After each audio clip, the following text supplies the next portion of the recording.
Welcome to Wrestling Talk. There's another special edition of the show. Sheldon Goldberg, welcome back. Thank you so much, Len. Good to be here again. And yes, and this is the second time in a year because you have written the sequel to your first book. Show us both books, Sheldon. Here's the first book, The Last Fall. And here is the brand new sequel, After the Bell. After the Bell. So now, Yes, sir. this is very, very interesting because you came out so quickly with the sequel from the original. How did you Oh, it do it was a so year. fast? It was a Yeah. year. So, Yeah. yeah, I moved in the middle of writing it. So the first one I wrote actually very quickly. Mm-hmm. The second one I took a lot more time with because I moved in the middle of the process. So it was about a year. I kind of figure I don't want to put anything out more than once a year because it's almost too close to each other. You know, Right. when you're a self-published author, you have to promote your own books. Yes. So the promotion process is time-consuming post the writing process. So Mm-hmm. Mm-hmm. I think one a year is enough. Yes. And now we're still following Mr. Pacheco, who is the main character of the book, and this time he is an older guy and he is a promoter and owner of Great Western Wrestling. Am I correct? Right, co-owner, correct? Yes. And so what is the overall goal of the second book? What was it? What do Well, you what here's the thing. yeah. To sum it up very quickly, the two-sentence summary of the two books Mm-hmm. is in the last fall, wrestling saves Rick. Mm-hmm. In the second book, Rick saves other people through wrestling. Ah, see, So if you wanted to yeah. have a quick, it doesn't really do it justice, but a quick two-sentence summary, there it is. Yeah, that's very interesting. So Mm, now how did you come up with that? Now I saw you personally recently. We went to the IWF luncheon right. and I was asking you some questions there. Um, how did this come about that you put Rick in this position? Well, here's the thing. I when I wrote the first book, Mm-hmm. it was so warmly received. I was kind of taken aback by it, Mm-hmm. to be honest with you. I didn't know if I was up to the task. I didn't know if 5 people would buy it. I had no idea what the result would be. I just knew that I wanted to pursue a different form of creative expression due to health issues that I had suffered. Mm-hmm. And out came The Last Fall. So it was so warmly received that I got a suggestion from a friend of mine by the name of Stephen DeAngelis, who in the wrestling circles you'd know him as a former ECW ring announcer, but other than that, he's a big casting director in New York. Casts Hmm. commercials and movies and TV shows, etc. And Stephen had suggested that I write a sequel because while the first book had a lot of cinematic possibilities, a sequel might make it attractive as a potential streaming series. Mm-hmm. But the other thing that happened was that readers so enjoyed the first book that they asked me, well, what happens to all the characters after that? And Mm-hmm. that's the ultimate compliment that a writer can get Sure. is, hey, I wanted more. You left me wanting more. So that was the deal. And I said, well, all right, let me think this out and think about what would happen to all these people over the next 20 or so years. Mm-hmm. And so that's how we got to After the Bell. Many of the job steps that Rick Pacheco had, Mm-hmm. you yourself have done, Well, I with the wasn't a exception of wrestler. right. That's what I was Right. just going to say. Right. So those paths would be very different. There's a character in the second book that's an independent wrestling promoter, and that maybe more resembles me, though not really. in that book than in the first book. Uh, but no, I just kind of went with you know what different positions in the industry are and fictionalized those and created a story around them. That's great. And I think I asked you this at the luncheon, is there a third book with the same character? Well, there is a third book in the works. It is not a sequel; it is a spin-off Hmm. of book number two. There's a character that appears towards the end of the book called Mad Dog Mike Morrison, Hmm. and his story is the basis of the third book, which is going to be called A Mad Dog's Tale. Okay. That's great. Now you come up with some very creative names, gimmick names for your wrestlers in the Right. story. And I find some of them like that one that you just mentioned was very amusing. Mm-hmm, mm-hmm. Um, what's your process in coming up with gimmick names? Just a vivid imagination, I guess. Yeah. Yeah, I mean, you hang around the circus so long, you get to know all this stuff, and it's kind of like useless knowledge. Yeah. You get it, and then you figure out, okay, well, if I were, it's like booking without consequence. It's Hmm. booking with no pushback. Oh, you're going to be Ziggy Right. Schmeckelputz, whatever, Right. and there's nobody to say no to you. So, that's the fun of it. So when you introduce yourself to a person that you don't know, do you include writer? I know you're a Yeah. promoter and a booker. You can definitely say you're a writer, Oh, especially at yeah. this Two point. two books makes it official. Yeah. One book is a fluke. Two makes it official. And I just want to make it clear that everybody knows who you are in the wrestling world because you're a wrestling historian as well. Yeah, yeah. And you've had a hand, I believe, in a couple of books on the history of wrestling. Yeah, people have asked me to contribute to their books in the past. My name is mentioned in a bunch of different books. So, in some surprising places too, I turn up because of my interactions with different people. For example, I'm mentioned in Gordon Soley's book. Hmm. I'm in the forward of the acknowledgments of Dusty Rhodes' autobiography. So there's a Greg Oliver has a book called The Storytellers. There's Hmm. a whole chapter on me in that book. So yeah, I've been fortunate enough to have been around the block enough times that my name pops up here and there. So after this series, I mean, every series has to end at some point. Right. Do you have any more fiction, maybe non-related to wrestling in you? Probably. I haven't put much thought to it. I just, I think this third book is probably it as far as this little, universe that I created for the last Fallen After the Bell, and now this third book, A Mad Dog's Tale. Um, I may tackle my own personal story. Hmm. That's something that's on my agenda. I might do that. I've written pieces of it over the last bunch of years, and never really pursued it. But now that I've got a couple of books under my belt and the third one in the making, maybe it's time to do that. Maybe I've reached a point where I need to kind of sum myself up in some way, shape, or form.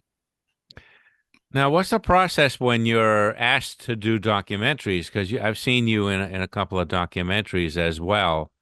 Is there any preparation that you have to go through for that, or you just come on and answer stuff? Not really.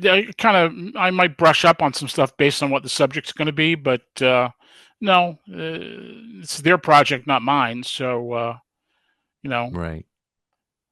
So, how many books about professional wrestling have you personally encountered or read? oh gosh, a ton of them. If Well, if I could show you my bookshelf, you'd see a whole bunch of them. I'd love to see that. I don't know that I can pull that off at the Well, moment, but maybe if you take a picture, I will put it right in this spot. all right. Well, Can you think of I any could that work you on that. that you can mention? Oh Can you God, think of any? there's Lou Thesz's book, Mm-hmm. the first biography of Bruno Sammartino. I've got a couple of Chris Jericho's books, Jim Ross's books, Mm-hmm. Mick Foley's books. There's a bunch of them, a bunch of historical books. You know, In your opinion, of all the biographies of professional wrestlers, what is the best one that you've read? Or give me the top two. Lou Thesz's book was very good. Gary Hart's autobiography was very good. Mm-hmm. I like Bret Hart's autobiography. I thought was very well written. Yeah. Those three kind of stand up as the top ones. I'm sure Mm-hmm. I'm missing others. I'll tell you another Yeah. book that I thought was very good and is worth people getting if they get a chance. It's called Swimming with Piranhas by the late Howard Brody. It's all Oh, about his adventures or misadventures as a wrestling promoter and his personal adventures and misadventures, and it's a great book. You know, yeah. I wish I had Howard and I met were very him. close. I Yeah. wish I had met him because I, Mm. I I hear a lot of good things about him. Yep. That was a good guy. I miss him very much. And yeah, we could be related because my mother is a Brody. Hmm. Yeah. So Interesting. so I don't know. That it's Uh, a big family. Let's talk about the NECW, your okay. federation. Mm-hmm. You came out recently. You rented a theater somewhere, Yep. In Peabody. and you had a showing of Mm-hmm. the greatest matches or the greatest Lost matches. lost matches. So Yes, matches that were either unreleased or unavailable online. okay, so yeah, so I wasn't around. I've had a little surgery, so I haven't been going anywhere, so I couldn't make it to that. How Mm-hmm. was the turnout for that? Turnout was not very good, unfortunately. I think No. because we did it on a Thursday night instead of a weekend, Oh, I think that might have had something to do with it. But there's a Lost Matches 2 in the works, okay. and we'll give it another try and try to be a little smarter about it the next time. Hmm. So all of these matches, are they all digitally converted? The Yeah. ones that are recorded? So Right. so do you think that maybe people like streaming better than going to matches that already happened? I don't know. Well, I wanted to give people an event. Mm-hmm. I didn't want it was an experiment, to be very honest with you. It was an Yeah. experiment. I Yeah. wanted to give people an event. Mm-hmm. And I thought this was something unique. Nobody's around here has ever done it before. And Right. I thought, well, maybe that'll be cool. Maybe that would work. You know, Mm-hmm. we did have some people there. It wasn't completely empty, but it wasn't a lot of people. But it gave me some hope that if I were a little smarter about the date and maybe had more talent involved in being part of a post showing Q&A, that might have made a difference. Right. So, like I say, we'll try to be a little smarter about it next time, Mm-hmm. and see if we get a better result. Well, I gotta say, not everybody would say what you just said, that, everybody likes to put their best foot forward but you admit that it could have been better. The presentation itself was fine. Yeah, I just think I was that's what maybe I didn't meant. think through the doing of it as well as I should have. I thought I chose Thursday night because I didn't want to compete with other Yeah, local independent events. yeah. So I want to stay away from Friday and Saturday. So maybe next time I'll do a Sunday. Mm. That Ti might be a better bet than a weeknight. Timing is everything in You're in correct. in every aspect of life, I think. Absolutely. So Absolutely. now I think I've mentioned this to you probably at least twice or three times. One of my favorite matches of all time, my favorite cards, is the Iron Eight that you put on. I believe it was in Right. Beverly. 2014, I believe. So to put together an event like that, and it was very successful, and it was very creatively booked. Um, I felt like I was at a major, like a WrestleMania or something, when I had that feeling, Well, thank you. and it's the Mm-hmm. truth. and I get that Beatles feeling, you know. I'm a big Beatles fan. Yeah, I yeah, really so yeah. like when I say something's good, I call it Beatle material. That There you event was go. Beatle material to me. Wow. Um, so Thank you so much.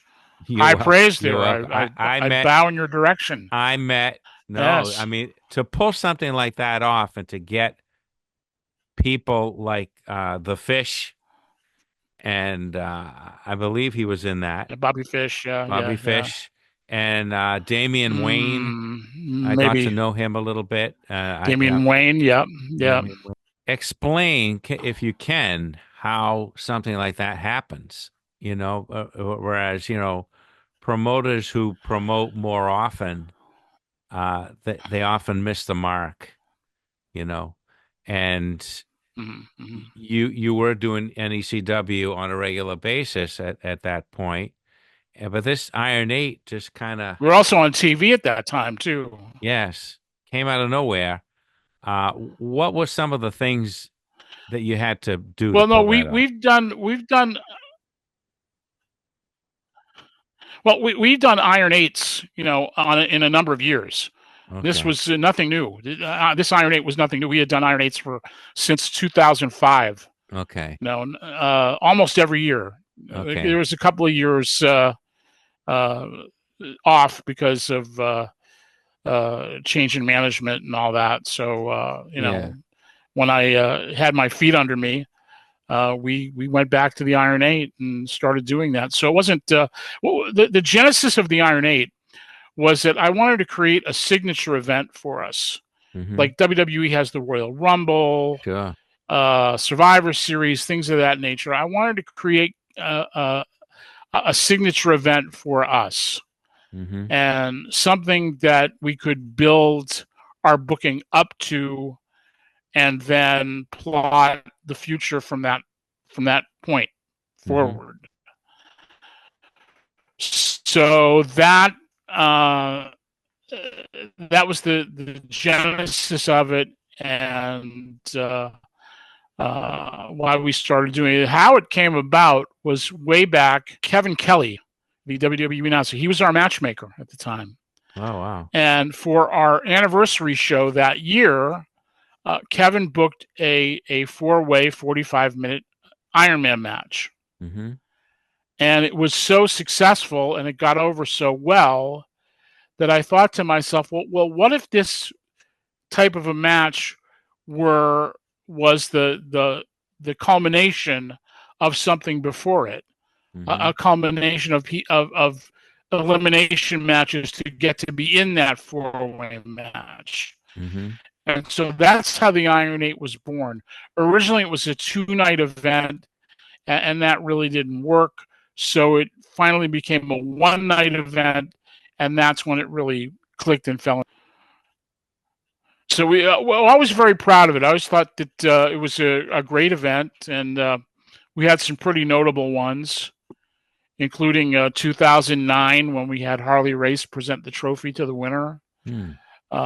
So the Iron 8 was not new to that particular year that you reference, Okay. but it's something that we're very proud of. And that particular Iron 8 was a great one.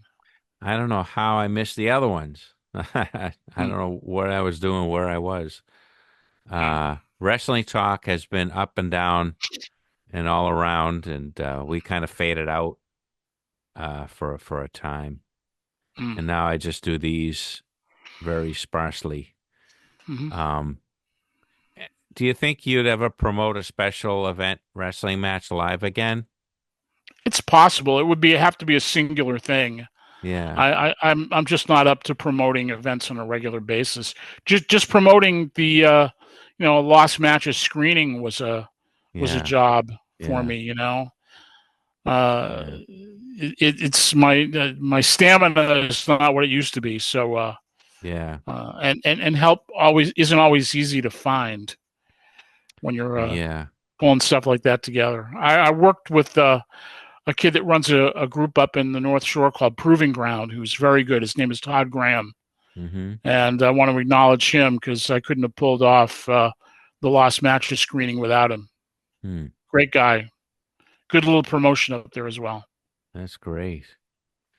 Well, for aspiring writers who want to self-publish, what was your process in self-publishing? Because there are kind of hybrid publishers.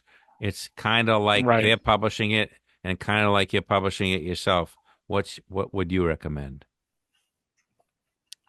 I have a friend named Kenny Casanova Hmm. who has published about 13 books, Hmm. all pro wrestler autobiographies that he collaborates with them to produce. He did Ken Patera's book, Danny Davis's book, Sabu, Kamala, Hmm. whole bunch of them. Hmm. And he's been very successful. And he was very generous in offering me his help in terms of formatting my books and getting them ready for Amazon. And the Amazon, once you have it in the right format, the self-publishing process is pretty easy. I can design my own covers, so that wasn't so much of an issue. But I found it to be pretty easy. And there's a whole bunch of YouTube videos on how to do it that you can access for free. Hmm. And the Amazon is kind of a miracle, a modern miracle, in the sense that anybody can publish a book. Right. You Sure. know, if you can write it, you can publish it. And but the flip side of that is, if you publish it yourself, you have to promote it. Sure. They aren't promoting it for you. You have Sure. to do that. Fortunately, in my career, I've had enough notoriety built up that I had enough people that made it viable for me to put out a book and knew that, I'd at least sell some copies. The last fall was a really pleasant surprise. I sold more copies than I thought I was going to sell.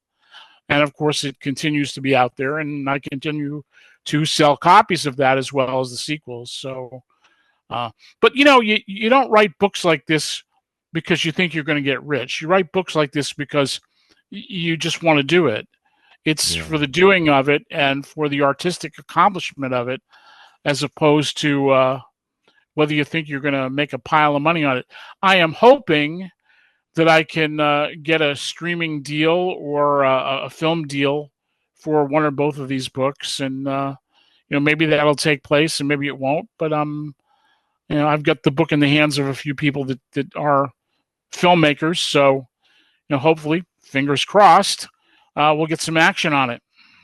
I can definitely see that happening with both of them, and I think the market is better when there's more than one. It's like And there's a it's lot of easier. wrestling movies and TV shows out there. Hmm. In most recent times, we've had Heels, we've had the Iron Claw. Hmm. There's the new movie Queen of the Ring that's coming out this spring, Hmm.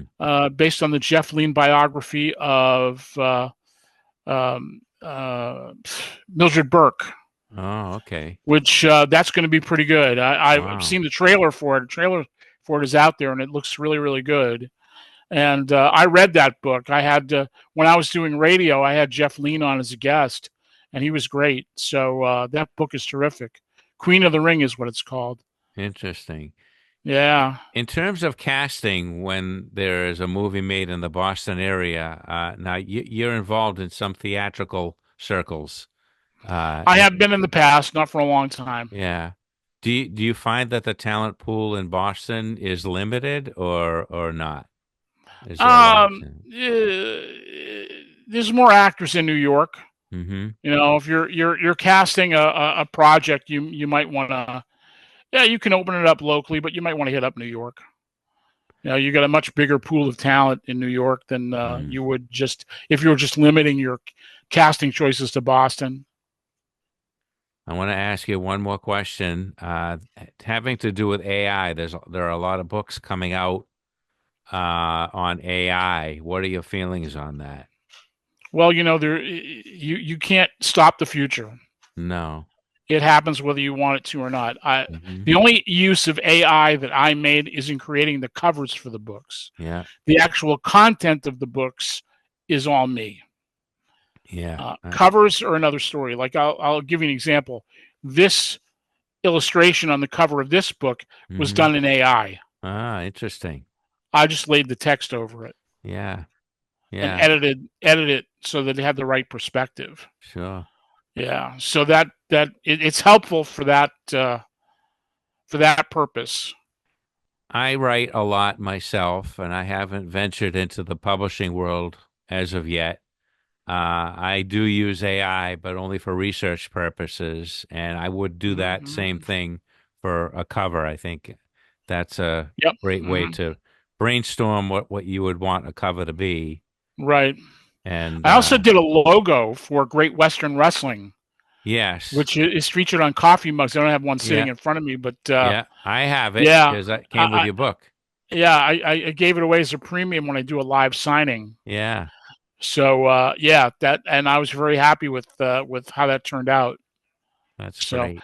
for my next book, there's a fictional Japanese promotion called Nippon Pro Wrestling, and there'll be some sort of logo merchandise item for that as well when that book comes out. See, now that's another one of those names, Nippon Pro Wrestling. I would swear that that exists.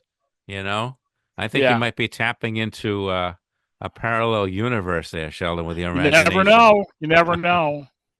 Well, thank you very much again for coming on Wrestling Talk for the second time in recent years with this Always a second pleasure. book. Great, Thank you. and I'll be talking to you soon. All right, my And friend.